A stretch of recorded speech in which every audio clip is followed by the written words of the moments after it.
First வந்து ஒரு 2 spoon வந்து இஞ்சி பூண்டு பேஸ்ட் வந்து போட்டுக்கலாம். கொஞ்சமாக மஞ்சள்தூள் போட்டுக்கலாம். நெக்ஸ்ட் வந்து தேவையான அளவு உப்பு. அதுக்கப்புறமா நான் வந்து பிளாக் பெப்பர் பவுடர் கொஞ்சமாக சேர்த்துக்கிறேன்.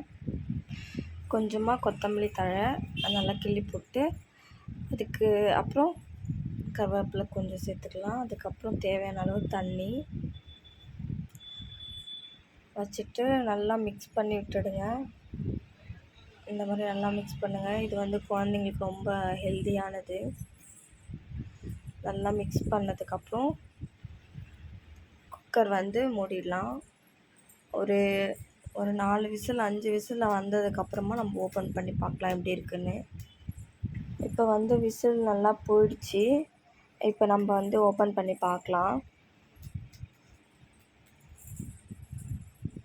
இப்போ பார்த்தீங்கன்னா இப்படி தான் இருக்குது. சூப்பராக இருக்குது. இது வந்து குழந்தைங்களுக்கு ரொம்ப ஹெல்த்தியானது.